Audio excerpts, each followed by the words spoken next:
English philia YouTube ചാനലിലേക്ക് എല്ലാവർക്കും സ്വാഗതം. കേരള PSC എക്സാമിന് തയ്യാറെടുക്കുന്നവർക്കായി ഇംഗ്ലീഷ് ഗ്രാമർ കംപ്ലീറ്റ് ആയി പഠിപ്പിക്കുന്ന യൂട്യൂബ് വീഡിയോ സീരീസിലെ 37ാമത്തെ വീഡിയോയിലേക്ക് എല്ലാവർക്കും സ്വാഗതം. ഇന്ന് നമ്മൾ പഠിക്കാൻ പോകുന്നത് കൈൻഡ്സ് ഓഫ് സെൻറ്റൻസസ്. ഇത് ക്വസ്റ്റ്യൻ ഒന്നും ചോദിക്കത്തില്ല, പക്ഷെ നമുക്ക് ബേസിക് ക്ലിയർ ആവണമെങ്കിൽ നമ്മൾ കൈൻഡ്സ് ഓഫ് സെൻറ്റൻസ് പഠിക്കണം. എന്തിനാ? റിപ്പോർട്ടഡ് സ്പീച്ച് പഠിക്കണമെങ്കിൽ നമ്മൾ കൈൻഡ്സ് ഓഫ് സെൻറ്റൻസ് പഠിച്ചു കഴിഞ്ഞാലേ നമുക്ക് റിപ്പോർട്ടഡ് സ്പീച്ച് പഠിക്കാൻ പറ്റുള്ളൂ. അപ്പോൾ റിപ്പോർട്ടഡ് സ്പീച്ച് നിങ്ങൾക്ക് പഠിക്കണമെങ്കിൽ ആദ്യമായിട്ട് എന്താ വേണ്ടത്? കൈൻഡ്സ് ഓഫ് സെൻറ്റൻസ് പഠിക്കണം. മനസ്സിലായല്ലോ? അപ്പോൾ നമുക്ക് കൈൻഡ്സ് ഓഫ് സെൻറ്റൻസ് എന്താണെന്ന് നോക്കാം. ഈസിയാണ്, പേടിക്കാനൊന്നുമില്ല.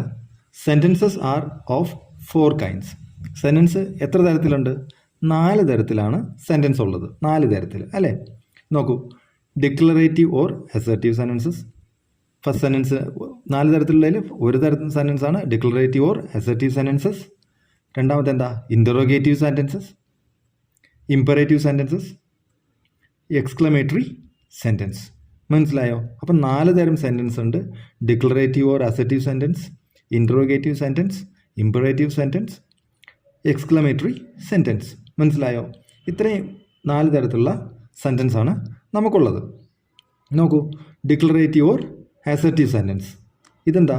A sentence that makes a statement or assertion. നോക്കൂ.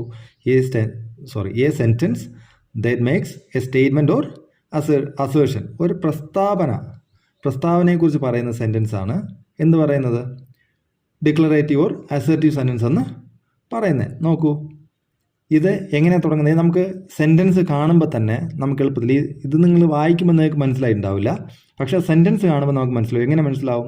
ഇതെങ്ങനെ? സബ്ജക്റ്റ് കൊണ്ട് തുടങ്ങും, എന്നിട്ടോ ലാസ്റ്റിൽ ഒരു ഫുൾ സ്റ്റോപ്പ് ഉണ്ടാവും. ഒരു സബ്ജക്റ്റിൽ തുടങ്ങി ഒരു ഫുൾ സ്റ്റോപ്പ് ഉണ്ടെങ്കിൽ അത് നമുക്ക് എന്ത് പറയാം?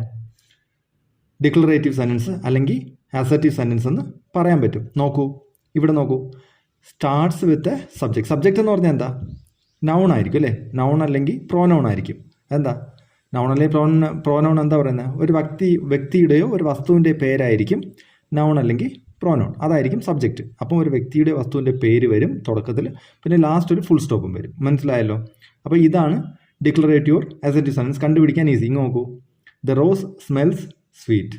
ഒരു വസ്തുവിൻ്റെ വ്യക്തിയുടെ ദ റോസ് സബ്ജക്റ്റ്, സ്വീറ്റ് കഴിഞ്ഞിട്ട് ഒരു ഫുൾ സ്റ്റോപ്പ് ഉണ്ട്. കഴിഞ്ഞു. മനസ്സിലായോ? അപ്പോൾ ഇങ്ങനെ ഒരു സെൻറ്റൻസ് വേണ്ട, നിങ്ങൾ ഉറപ്പിച്ചോണം. ഡിക്ലറേറ്റീവ് ഓർ അസർട്ടീവ് സെൻറ്റൻസ് എളുപ്പം കണ്ടുപിടിക്കാനുള്ള വഴി പറഞ്ഞതെന്നാണ്. The rose smells sweet. റോസിന് നല്ല ഗന്ധമാണ്. The sun shines bright. സൂര്യൻ നല്ലോണം ജ്വലിക്കുന്നുണ്ട്. നോക്കൂ. നല്ല ബ്രൈറ്റായി ജ്വലിക്കുന്നുണ്ട്, തിളങ്ങുന്നുണ്ട്. എന്ത് വേണം പറയാം? ദ സൺ എന്ന് പറഞ്ഞാൽ ഒരു വസ്തുവിൻ്റെ പേര് അല്ലേ? I pronoun. ഐ എന്ന് പറഞ്ഞാൽ ഞാൻ. I will not buy any mangoes. ഞാൻ മാങ്ങയൊന്നും വാങ്ങിക്കില്ല. മനസ്സിലായോ? ഐ പിന്നെ ഫുൾ സ്റ്റോപ്പ് ഉണ്ട്. അപ്പോൾ ഇങ്ങനെ സെൻറ്റൻസ് വന്നാൽ, ഒരു സെൻറ്റൻസ് സബ്ജക്റ്റിൽ തുടങ്ങിയിട്ട് ലാസ്റ്റിൽ ഒരു ഫുൾ സ്റ്റോപ്പ് വരുവാണെങ്കിൽ അതിന് നമുക്ക് ഡിക്ലറേറ്റീവ് ഓർ അസർട്ടീവ് സെൻറ്റൻസ് എന്ന് പറയാൻ. ഇത് ഈസിയാണ്, ഒന്നുമില്ല. നമുക്ക് ഈ സെൻറ്റൻസ് കണ്ടാൽ തിരിച്ചറിയണം. നമ്മൾ റിപ്പോർട്ട് ഡയറക്റ്റ് സ്പീച്ച് ഇൻഡയറക്റ്റ് സ്പീച്ചിലോട്ട് മാറ്റാൻ വേണ്ടിയിട്ട് നമുക്ക് സെൻറ്റൻസ് കണ്ടാൽ തിരിച്ചറിയണം. അതിന് വേണ്ടിയിട്ടാണ് ഇത് പഠിക്കുന്നത്. ഇത് നിങ്ങൾ മനസ്സിരുത്തി ഒന്ന് പഠിച്ചോണം. നോക്കൂ. ഇനി ഇൻ്ററോഗേറ്റീവ് സെൻറ്റൻസ്. ഇൻ്ററോഗേറ്റീവ് എന്ന് പറഞ്ഞാൽ എന്താ അർത്ഥം? എന്താ? ഇൻ്ററോഗേഷൻ ഒന്നും കേട്ടിട്ടുണ്ടോ നിങ്ങൾ? പോലീസ് ഇൻ്ററോഗേറ്റ് ചെയ്തു എന്ന് പറഞ്ഞാൽ ക്വസ്റ്റ്യൻ ചെയ്യുക അല്ലേ? അപ്പം ഇൻ്ററോഗേറ്റീവ് സെൻറ്റൻസ് എന്ന് പറഞ്ഞാൽ എന്താ? A sentence that ask questions. അപ്പം ചോദ്യം ചോദിക്കുന്ന ഒരു സെൻറ്റൻസ് ആണെങ്കിൽ നമുക്ക് അതിന് എന്ത് പറയാം? ഇൻ്ററോഗേറ്റീവ് സെൻറ്റൻസ് എന്ന് പറയാൻ പറ്റും. അപ്പം ഇൻ്ററോഗേറ്റീവ് സെൻറ്റൻസ് എന്താ? ക്വസ്റ്റ്യൻ ചോദിക്കും. അപ്പം നമുക്ക് എങ്ങനെ അറിയാം? എൻസ് വിത്ത് ക്വസ്റ്റ്യൻ മാർക്ക്. അത് ക്വസ്റ്റ്യൻ വേർഡിൽ തുടങ്ങാം, അല്ലെങ്കിൽ ഓക്സിലറി വെർബിൽ തുടങ്ങാം. അതുകൊണ്ടാണ് ഞാൻ എഴുതാത്ത. സെൻറ്റൻസ് ക്വസ്റ്റ്യൻ ആണെങ്കിൽ നമുക്ക് എങ്ങനെ അറിയാൻ പറ്റും? ക്വസ്റ്റ്യൻ മാർക്ക് ഉണ്ടാവില്ലേ? ക്വസ്റ്റ്യൻ മാർക്കുള്ള ക്വസ്റ്റ്യൻ എല്ലാം ഇൻ്ററോഗേറ്റീവ് സെൻറ്റൻസ്. സബ്ജക്റ്റിൽ തുടങ്ങിയിട്ട് ഫുൾ സ്റ്റോപ്പിൽ അവസാനിക്കുവാണെങ്കിൽ അസർട്ടീവ് സെൻറ്റൻസ്. ക്വസ്റ്റ്യൻ മാർക്കിൽ അവസാനിക്കുവാണെങ്കിൽ നമുക്ക് എന്താ പറയുക? ഒരു സെൻറ്റൻസ് ക്വസ്റ്റ്യൻ മാർക്കിൽ അവസാനിക്കുവാണെങ്കിൽ അതിനെ നമുക്ക് എന്ത് പറയാം? ഇൻ്ററോഗേറ്റീവ് സെൻറ്റൻസ് എന്ന് പറയാം. നോക്കൂ. 2 types ഓഫ് ക്വസ്റ്റ്യൻസ് എത്ര തരമുണ്ട്? 2 തരം. ഏതൊക്കെയാണ്? Yes or no questions and WH questions. 2 തരം ക്വസ്റ്റ്യൻസ് ആണുള്ളത്. യെസ് ഓർ നോ ക്വസ്റ്റ്യൻസും WH ക്വസ്റ്റ്യൻസും. ഇത് ഇൻ്ററോഗേറ്റീവ് സെൻറ്റൻസ് ആണെന്ന് എങ്ങനെ നമുക്കറിയാൻ പറ്റും? ഇൻ്ററോഗേറ്റീവ് സെൻറ്റൻസ് ആണെങ്കിൽ ലാസ്റ്റ് ക്വസ്റ്റ്യൻ മാർക്ക് ഉണ്ടാവും. പിന്നെ നമുക്കറിയേണ്ടത് യെസ് ഓർ നോ ക്വസ്റ്റ്യൻസും WH ക്വസ്റ്റ്യൻസും. ഇത് ഞാൻ 2 ക്ലാസ് തന്നെ എടുത്തിട്ടുണ്ട് തുടക്കത്തിൽ. അത് നിങ്ങൾക്ക് വേണമെങ്കിൽ ഇപ്പോൾ കാണാവുന്നതാണ്. യെസ് ഓർ നോ ക്വസ്റ്റ്യൻസും WH ക്വസ്റ്റ്യൻസും. പിന്നെ ക്വസ്റ്റ്യൻസ് എങ്ങനെ ടെൻസിൽ എങ്ങനെ വരുമെന്നും വളരെ നല്ല രീതിക്ക് എക്സ്പ്ലെയിൻ ചെയ്തൊരു ക്ലാസ് എടുത്തിട്ടുണ്ട്. അത് വേണമെങ്കിൽ നിങ്ങൾ പോയി കാണാവുന്നതാണ്. പിന്നെ yes or no questions. Yes or no questions എങ്ങനെയാണ് അറിയാത്തവർക്ക് വേണ്ടി സിമ്പിളായിട്ട് പറയാം. യെസ് ഓർ നോ ക്വസ്റ്റ്യൻസ് എന്ന് പറഞ്ഞാൽ എങ്ങനെയായിരിക്കും? അത് ഓക്സിലറി വെർബിൽ തുടങ്ങും. ഓക്സിലറി വെർബിലായിരിക്കും തുടങ്ങുക. പിന്നെ സബ്ജക്റ്റ് വരും. നോക്കൂ, could you lend me some money. Auxiliary അല്ലെങ്കിൽ മോഡൽ ഓക്സിലറി, ഞാൻ വിട്ടുപോയി. ഓക്സിലറി അല്ലെങ്കിൽ മോഡൽ ഓക്സിലറി. കുഡ് എന്ന് പറഞ്ഞാൽ എന്താ? Modal auxiliary. Could you lend me some money, എനിക്ക് കുറച്ച് പൈസ കടം തരാമോ? മനസ്സിലായോ? അപ്പോൾ എന്നിട്ട് ലാസ്റ്റ് നോക്കൂ, ക്വസ്റ്റ്യൻ മാർക്കുണ്ട്. ഓക്സിലറി മോഡൽ ഓക്സിലറിയിലാണ് തുടങ്ങിയത്. എന്തിൽ തുടങ്ങിയെന്ന് നിങ്ങൾ നോക്കണ്ട. യെസ് ഓർ നോ ക്വസ്റ്റ്യനും WH ക്വസ്റ്റ്യനും മാത്രമേ നിങ്ങൾക്ക് ഇഷ്യൂ വരത്തുള്ളൂ. അതിന് എളുപ്പ വഴി പറഞ്ഞു തരുന്നത് മോഡൽ ഓക്സിലറി അല്ലെങ്കിൽ ഓക്സിലറി വെർബിൽ തുടങ്ങി ക്വസ്റ്റ്യൻ മാർക്ക് വരുവാണെങ്കിൽ അത് യെസ് ഓർ നോ ക്വസ്റ്റ്യൻ ആയിരിക്കും. Could you lend me some money. നോക്കൂ, did you buy some clothes, നിങ്ങൾ കുറച്ച് തുണി വാങ്ങിയോ? നോക്കൂ, ഡിഡ് ഓക്സിലറി വെർബ് അല്ലേ? Did you buy some clothes. Have you bought any mangoes, നിങ്ങൾ മാങ്ങ വല്ലതും വാങ്ങിച്ചോ? മനസ്സിലായോ? Have you bought any mangoes. Clear ആണോ? ഇത് നോക്കൂ, ഹാവ് ഓക്സിലറി വെർബിൽ തുടങ്ങി ക്വസ്റ്റ്യൻ മാർക്കിൽ അവസാനിച്ചു. അപ്പം ക്വസ്റ്റ്യൻ മാർക്കിൽ അവസാനിച്ച ഇൻ്ററോഗേറ്റീവ് സെൻറ്റൻസ് ആണെന്ന് നമുക്കറിയാം. പക്ഷേ ഓക്സിലറി വെർബ് അല്ലെങ്കിൽ മെയിൻ വെർബിൽ തുടങ്ങുവാണെങ്കിൽ അത് യെസ് ഓർ നോ ക്വസ്റ്റ്യനും, അതും ക്വസ്റ്റ്യൻ തന്നെയാണ്. അല്ലെങ്കിൽ WH വേർഡ്സിൽ തുടങ്ങുവാണെങ്കിൽ WH ക്വസ്റ്റ്യനും ആയിരിക്കും. മനസ്സിലായല്ലോ? ഇത് നോക്കൂ, has he read a novel, അദ്ദേഹം നോവൽ വായിച്ചിട്ടുണ്ടോ? Would you like to go with me, would you like to go with me, എന്നോടൊപ്പം പോകാൻ നിങ്ങൾ ആഗ്രഹിക്കുന്നുള്ളൂ. ഇംഗ്ലീഷിൽ നമ്മൾ എന്നോടൊപ്പം വരുമോ എന്ന് നമ്മൾ മലയാളത്തിൽ ചോദിക്കില്ല. അതിൻ്റെ പ്രയോഗമാണ് would you like to go with me എന്ന് പറയാം. മനസ്സിലായല്ലോ? ഇനി WH ക്വസ്റ്റ്യൻസ് എന്താ? വേർഡ് ക്വസ്റ്റ്യൻ വേർഡിൽ തുടങ്ങും. WH ക്വസ്റ്റ്യൻസ് വേർഡ് കൊണ്ട് തുടങ്ങും, ക്വസ്റ്റ്യൻ വേർഡിൽ അവസാനിക്കും. നോക്കൂ, who are you, WH word കണ്ടോ? ഹു ആർ യു, നിങ്ങൾ ആരാണ്? വാട്ട് ആർ യു ഡൂയിങ്, നിങ്ങൾ എന്താണ് ചെയ്യുന്നത്? വെൻ വിൽ യു ഗോ, എപ്പോഴാണ് നിങ്ങൾ പോകുന്നത്? വേർ ആർ യു ഫ്രം, നിങ്ങൾ എവിടെ നിന്നാണ്? വൈ ആർ യു ലാഫിങ്, എന്തിനാണ് നിങ്ങൾ ചിരിക്കുന്നത്? നോക്കൂ, ഇവിടെ എല്ലാത്തിലും WH വേർഡ് ഉണ്ട്, അത് കഴിഞ്ഞ് ലാസ്റ്റിൽ ക്വസ്റ്റ്യൻ മാർക്കുണ്ട്. അപ്പം നമുക്ക് എന്ത് പറയാം? WH ക്വസ്റ്റ്യൻസ് എന്ന് പറയാം. അപ്പോൾ ഇൻ്ററോഗേറ്റീവ് എന്ന് പറഞ്ഞാൽ നിങ്ങൾ കഴിഞ്ഞ സ്ലൈഡിലും കണ്ടിട്ടുണ്ടാവും. മൊത്തത്തിലും ലാസ്റ്റ് ക്വസ്റ്റ്യൻ വേർഡ് ഉണ്ടെങ്കിൽ അത് ഇൻ്ററോഗേറ്റീവ് സെൻറ്റൻസ് ആയിരിക്കും. മനസ്സിലായെന്ന് വിശ്വസിക്കുന്നു. പക്ഷേ ഇത് രണ്ടും ശരിക്കും പഠിച്ചോണം. WH ക്വസ്റ്റ്യൻസും അറിയണം, യെസ് ഓർ നോ ക്വസ്റ്റ്യൻസും നിങ്ങൾക്ക് അറിഞ്ഞിരിക്കണം. ഇനി ഇമ്പറേറ്റീവ് സെൻറ്റൻസ് എന്ന് പറഞ്ഞാൽ എന്താ? നോക്കൂ, a sentence that expresses an order or command. ഒരു ഓർഡർ അല്ലെങ്കിൽ കമാൻഡ്. ഓർഡർ അല്ലെങ്കിൽ കമാൻഡ് ആരാ കൊടുക്കുന്നത്? ഇപ്പം സീനിയർ ഓഫീസേഴ്സ് ജൂനിയേഴ്സിന് കൊടുക്കുന്നത് ഓർഡർ കമാൻഡാണ്. പിന്നെ ഫാദർ മദർ, അമ്മയും അച്ഛനും ചിലപ്പോൾ കമാൻഡ് ചെയ്യാറുണ്ട്, ഓർഡർ കൊടുക്കാറുണ്ട്, നീ പോകരുത് എന്നൊക്കെ പറയല്ലേ. അത് പറയാം. അഡ്വൈസ് കൊടുക്കുമ്പോൾ, നമുക്ക് ആർക്കെങ്കിലും അഡ്വൈസ് കൊടുക്കുകയാണെങ്കിൽ അതിന് ഇമ്പറേറ്റീവ് സെൻറ്റൻസ് എന്ന് പറയാം. ആൻഡ് റിക്വസ്റ്റ് ചെയ്യുവാണെങ്കിലും അത് നമുക്ക് എന്താണ്? ഇമ്പറേറ്റീവ് സെൻറ്റൻസ് ആണ്. മനസ്സിലായല്ലോ? അതായത് a sentence that expresses order or command, advice and request അല്ലെങ്കിൽ അഡ്വൈസ് അല്ലെങ്കിൽ കമാൻഡ് ഒരു സെൻറ്റൻസ് കൊണ്ട് എക്സ്പ്രസ് ചെയ്യുകയാണ്, പ്രകടിപ്പിക്കുകയാണെങ്കിൽ ആ സെൻറ്റൻസിന് നമുക്ക് എന്ത് പറയാം? ഇമ്പറേറ്റീവ് സെൻറ്റൻസ് എന്ന് പറയാം. ഈ സെൻറ്റൻസ് എന്താ? Starts with verb. ഇതെപ്പോഴും വെർബ് വെച്ചാൽ തുടങ്ങുന്നത്. നമ്മൾ ഒരു ഓർഡർ കൊടുക്കുകയാണെങ്കിലും ഒരു അഡ്വൈസ് കൊടുക്കുകയാണെങ്കിൽ റിക്വസ്റ്റ് ചെയ്യുകയാണെങ്കിൽ നമ്മൾ യു എന്നുള്ള ഒരു പ്രോനൗൺ, യു നിങ്ങളോട്, അതായത് അടുത്തുള്ള ആളോടാണ് നമ്മൾ സംസാരിക്കുക. അപ്പോൾ അതുകൊണ്ട് നമുക്ക് അണ്ടർസ്റ്റുഡ് ആണ്. നമ്മൾ യു എന്ന സബ്ജക്റ്റ് അതിൽ ഉപയോഗിക്കത്തില്ല. അതുകൊണ്ട് തന്നെ ഇത് സബ്ജക്റ്റ് ഉണ്ടാവില്ല, വെർബിൽ തുടങ്ങും.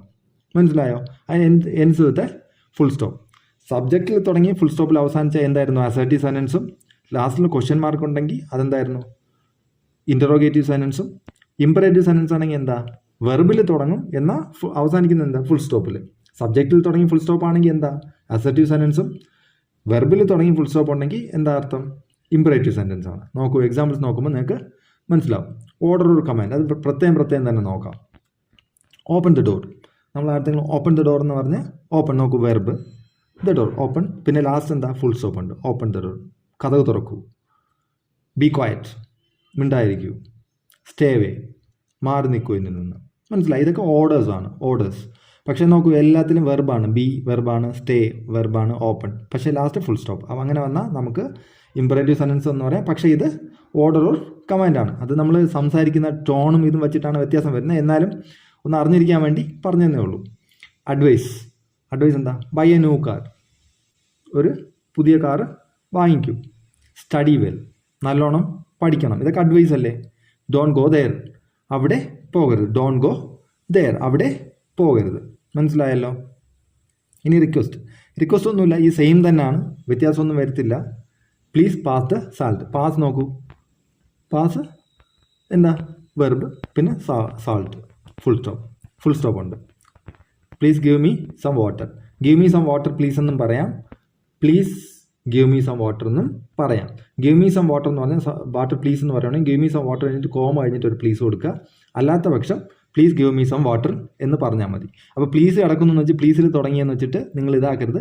പ്ലീസ് നിങ്ങൾ റിക്വസ്റ്റ് എന്ന രീതിയിൽ കണക്കാക്കിയിട്ട് ഗിവിൽ തുടങ്ങാം. ഗിവ് മീ സം വാട്ടർ ആണ്, അതിനകത്ത് പ്ലീസ് കൊടുത്തോണ്ട് അത് റിക്വസ്റ്റ് ആയി, അത്രേ ഉള്ളൂ. ഗിവ് മീ സം വാട്ടർ എന്ന് ഓർഡറും പറയാം, അഡ്വൈസ് നമ്മൾ കൊടുക്കില്ല. Give me some water most of the time ഇത് റിക്വസ്റ്റ് ആയിരിക്കും. മനസ്സിലായല്ലോ? അപ്പോൾ പ്ലീസ് ഇല്ലെങ്കിലും നമുക്ക് മനസ്സിലാവും. പക്ഷേ നമ്മൾ ആർക്കെങ്കിലും റിക്വസ്റ്റ് ചെയ്യുമ്പം പ്ലീസ് പറയണം. Please give me some water അല്ലെങ്കിൽ give me some water please എന്ന് പറയണം. മനസ്സിലായല്ലോ? അപ്പം ഫുൾ സ്റ്റോപ്പ് വെർബിൽ തുടങ്ങി ഫുൾ സ്റ്റോപ്പിൽ അവസാനിക്കും. Please send an email. Please send an email. മനസ്സിലായല്ലോ? ഇനി എക്സ്ക്ലമേറ്ററി സെൻറ്റൻസസ്. എക്സ്ക്ലമേറ്ററി സെൻറ്റൻസ് എന്ന് പറഞ്ഞാൽ എന്താ?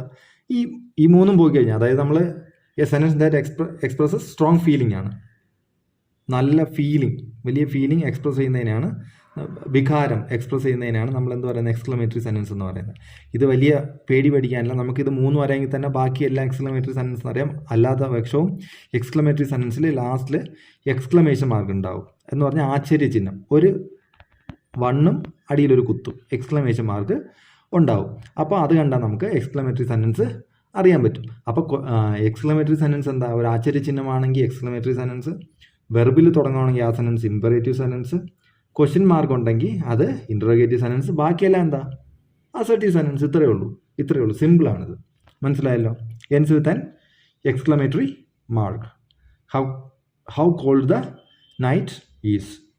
ഈ രാത്രി എന്ത് തണുപ്പാണ്. നോക്കൂ, നമ്മുടെ ഒരു ഫീലിംഗ് പ്രകടിപ്പിക്കുന്നതാണ്. How cold the night is എന്ന് പറയുമ്പോൾ ഇവിടെ ക്വസ്റ്റ്യൻ മാർക്ക് ഉണ്ടെങ്കിൽ, ക്വസ്റ്റ്യൻ വേർഡ് ഉണ്ടെങ്കിലും, പക്ഷേ ഇവിടെ എന്താ? ക്വസ്റ്റ്യൻ മാർക്ക് അല്ല. ക്വസ്റ്റ്യൻ മാർക്ക് ആണെങ്കിലേ നമുക്ക് ഇൻട്രോഗേറ്റീവ് സെൻറ്റൻസ് ആവുള്ളൂ. ഇത് ആശ്ചര്യചിഹ്നം വന്ന എക്സ്ക്ലമേറ്ററി സെൻറ്റൻസ് ആണ്. നമ്മളെ ലാസ്റ്റിലത്തെ പങ്ക്ച്വേഷൻ നോക്കിയിട്ടാണ് ഇതെന്താണെന്ന് പറയും പെട്ടെന്ന് മനസ്സിലാവുന്നത്.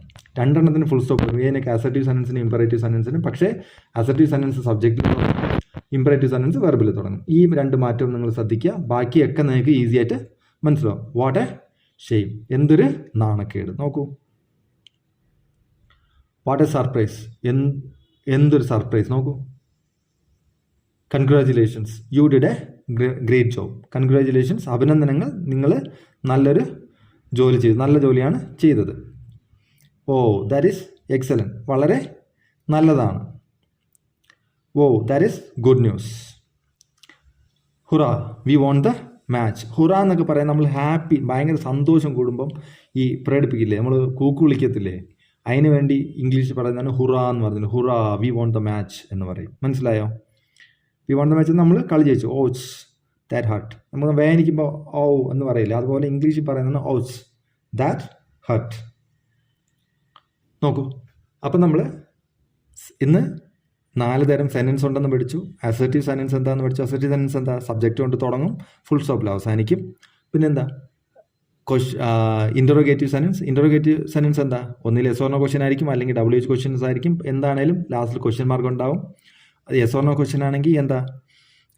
ഓക്സിലറി വെർബ് അല്ലെങ്കിൽ മോഡൽ ഓക്സിലറിയിൽ തുടങ്ങും, ക്വസ്റ്റ്യൻ വേർഡിൽ അവസാനിക്കും. WH ക്വസ്റ്റ്യൻ ആണെങ്കിൽ WH വേർഡ് കൊണ്ട് തുടങ്ങും, ലാസ്റ്റിൽ ക്വസ്റ്റ്യൻ മാർക്ക് ഉണ്ടാവും. ക്ലിയർ ആണേ?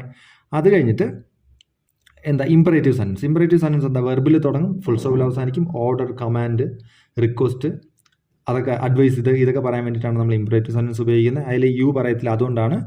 യു എന്നുള്ള സബ്ജക്റ്റാണ്, അത് പറയത്തില്ല, വെർബിലായിരിക്കും തുടങ്ങുക. മനസ്സിലായല്ലോ?